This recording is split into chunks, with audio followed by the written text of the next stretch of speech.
இன்றைய டாப் 10 செய்திகள். 1. தமிழக நிதி விவாதம். நிதியமைச்சர் தங்கம் தென்னரசு மத்திய அரசின் நிதி ஒதுக்கீடு குறைவாக இருப்பதாக கூறினார். இதனால் மாநில திட்டங்கள் பாதிக்கப்படுமா என்ற விவாதம் எழுந்துள்ளது. 2. PF வட்டி அறிவிப்பு. Employees provident fund organisation EPFO 2025 முதல் 26 வரை ஆண்டுக்கான வட்டி விகிதத்தை விரைவில் அறிவிக்க உள்ளது. இது தனியார் மற்றும் அரசு ஊழியர்களின் சேமிப்பில் நேரடி தாக்கம் உண்டாக்கும். 3. புதிய சமூக நலத்திட்டம்.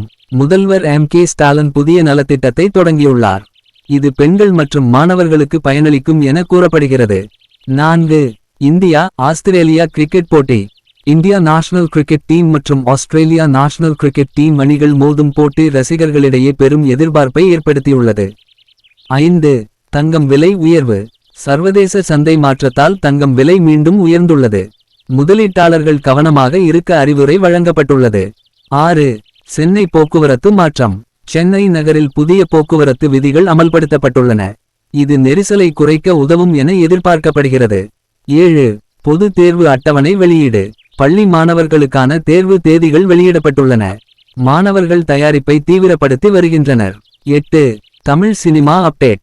நடிகர் விஜய் நடித்த புதிய படம் குறித்து அதிகாரப்பூர்வ அறிவிப்பு வெளியாகியுள்ளது. ரசிகர்கள் உற்சாகத்தில் உள்ளனர். 9. வானிலை எச்சரிக்கை.